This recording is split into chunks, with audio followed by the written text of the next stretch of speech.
combination of religious and economic motivations, aiming to achieve religious unity by eliminating the term Judaizers refers to a group of early Christians who argued that Gentile converts needed to observe the laws of the Old Testament, such as circumcision, to be saved. They insisted that faith in Jesus Christ alone was not sufficient for salvation. The controversy over this doctrine is documented in the New Testament, especially in the book of Acts and Paul's letter to the Galatians. Influence on the large population of converso, newly converted Catholic Jews, and preventing them from reverting to their former faith. The monarchs, Ferdinand and Isabella, also sought to consolidate their power and control the wealth and influence of the community, which held key positions in finance and business. This religious and political push, rooted in a history of anti-Semitic sentiment and prejudice, forced the expulsion of between 40,000 and 100,000 who chose exile over conversion. Religious motivations. Religious unity. The primary goal was to achieve religious purity and enforce Catholicism as the sole faith in Spain, especially after the completion of the Reconquista. Control over conversos. A significant number of Semitic people had converted to Catholicism, but there was concern they might secretly revert to Judaizing, a threat that the Alhambra decree aimed to eliminate. Purity of blood ideology. The decree was underpinned by a discriminatory policy that viewed Jewish ancestry as inherently tainted. Economic and political factors. Wealth and influence. Jews had a prominent presence in finance and various industries, holding positions in banking and loaning. The expulsion allowed the crown to gain control over this wealth. Consolidation of power. The expulsion of the Jewish community was an assertion of power by the newly unified Spanish monarchy of Ferdinand and Isabella. The Alhambra decree. Timeline. The Edict of Expulsion was issued on March 31, 1492, giving Jews 4 months to either convert to Catholicism or leave Spain by the end of July. Consequences. Spain lost a significant portion of its productive and intellectual population. Many expelled Jews migrated to other parts of the Mediterranean, including Italy. Greece. Historical records document that from 1492 through the early 1600s an estimated 500,000 Jews and Muslims were exiled from Spain and Portugal due to the Spanish Inquisition. However, in the Golden Age of the Moor, the expulsion of Jews from Spain in 1492 was a decree issued by King Ferdinand and Queen Isabella, forcing Judaic people to either convert to Catholicism or leave their homeland by the end of July 1492. This event, also known as the Alhambra Decree, occurred after the fall of the last Muslim stronghold in Granada and was driven by a combination of religious zeal and economic factors. Reasons for the expulsion. Religious uniformity. Queen Isabella and King Ferdinand sought to create a religiously unified Spain, free from religious dissenters. Fear of Marranism. The decree was partly motivated by the belief that Jews encouraged converts, Marranos, to continue their Jewish practices in secret. Economic factors. Jews held positions in banking and finance, leading to wealth and influence that was resented by some Catholics.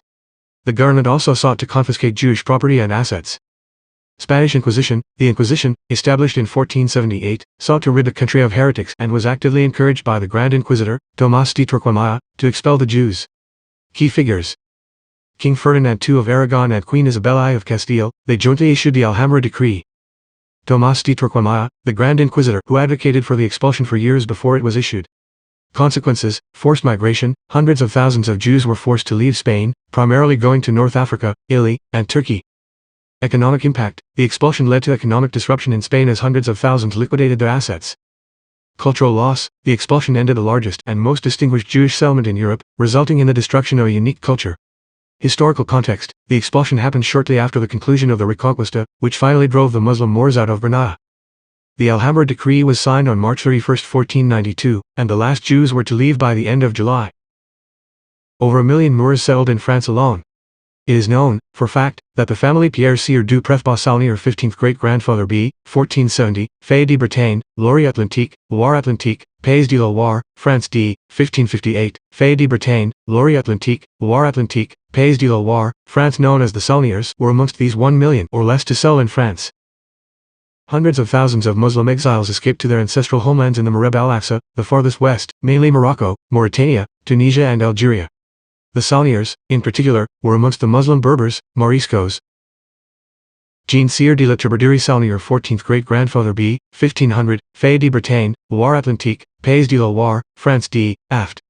1530, Fay de Bretagne, Loire-Atlantique, Pays de la Loire, France. Who made their way to France, where most Moriscos became Huguenots. However, some of them converted to Catholicism to avoid execution, as the Huguenots were also a persecuted people despised by the Catholic Church under Louis XIV. Such converts were also called conversos. The Huguenots had occupied the southern eastern provinces of France, generally an area known as Languedoc. Still in my early research, it is unknown to me, or any relative I have come across, what was the original surname of the Saulnier family. What must be taken into consideration is that it was not common for Muslims or any Arab to take a surname as opposed to the common practice of taking surnames seen on a large scale in the West. It was a common practice of the Muslims to take the first name of their father to be their last or surname. For example, you will find names such as Muhammad ibn Abdallah or Muhammad son of Abdallah, or you will also find people using their place of origin as their last name, for example, Muhammad al-Murabi or Muhammad of the Mareb. In this case, even it had been known what the name of the first Morisco, descendant of a Moor, to be given the title Salnier, father Saul, plus dash, near, meaning literally, people of the willow trees, suggesting that the family at a time lived in an area largely populated by willow trees. It may also be that the name Salnier is a corrupted spelling of the Arab word sultan or sultan, then the meaning of the name would suggest that they were people of or from the Sultan of Spain it would not change any understanding of the research. Though knowledge of a previous last name in which the title the Salniers is missing, simple knowledge of the historical fact that the Salniers are descendants of Moors who emigrated to France, fortunately, has been beneficial enough. To add, on the family crest is a picture of an Almoravid Moor. Though much is known of the account of the Salniers after the Inquisition, I have, with great reason, decided I will not focus too much on our family history succeeding the Inquisition. It is more in my interest to explain our origins and rich heritage in Morocco and Spain, the period leading up to the Inquisition, and a brief explanation of the immigration of the Salnier family from southern France to Béarn, Nova Scotia. I have decided to name this work From Rabat to Béarn because I find it to be the best fitting title explaining the long journey of the Salnier family from the Rabat in Morocco to Canada, Béarn in Nova Scotia, New France. By this short work, I hope to encourage others of the Salnier family to learn more about our Moroccan ancestry, and God willing, more works and more research will be done in this area. I believe that in time, a more in-depth understanding and knowledge of our account will be sought out and acquired. I begin with stating that of the Berber Moors to occupy Spain were the Hawara, Lawaa, synonymous with Sanhadia, Nafsa, Mazmuda, Miknasa, Zanata, again synonymous with Sanhadia according to some scholars, and Sanhadia. It is from the Sanhadia that our story begins. The Berbers by tradition are normally divided into two historical lineages, one called Zanata and the other Sanhadia.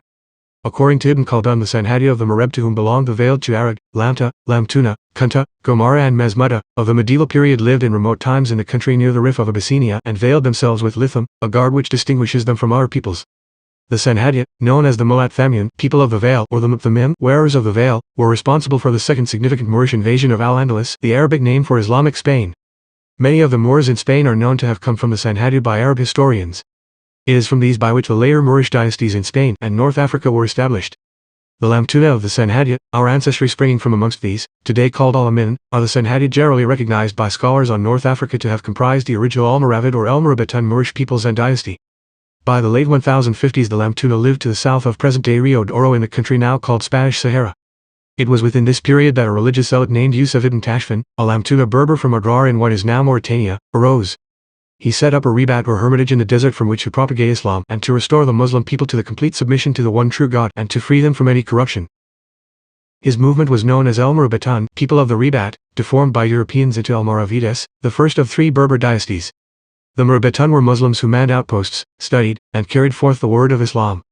The Rabat was the fortress or camp where Muslim warriors had traditionally trained, both for jihad, arq, literally meaning struggle against ignorance and social injustice, and for inner spiritual enlightenment. After much popularity and gaining a significant amount of political support, in an incredibly short period of time, the veiled Almoravid sultans created a Berber empire which covered northwest Africa as far as Algiers and southern Spain. The Almorabitan, led by Tashfin, swept up from the desert, founded Marrakesh in 1060, captured Fez in 1069, and then pushed on into Spain. Muslim Spain, in the time of the Romantic Cid compare Rodrigo Diaz de Vivar, was divided into 23 taifas, or petty principalities. The Almorabitan had little difficulty in dominating them on the pretext of helping to defeat Christian armies, as they did at Salaka near Baiads in 1086. They took Granada, Cordoba and Seville in the south, Baiads, Valencia and Saragossa in the north, although they were unable to hold them for long. Tashfin's son, Ali, ruled the empire from 1120 to 1143, and it was with him that the once fierce and austere Almoravids abandoned the veil to become luxury-loving potentates in Andalusia. In a short period of 100 years, the Almoravids lost all power in Andalusia. It was not long after that the reconquests had began, in which by about 1200 AD, most of the Islamic control was removed by uprising Catholic armies. Nearly all Muslim leadership fled the Iberian Peninsula, most Arabs left while nearly all Berbers remained. Some of them, the Berbers, remained scattered throughout southern Spain, however, most of them were in Granada.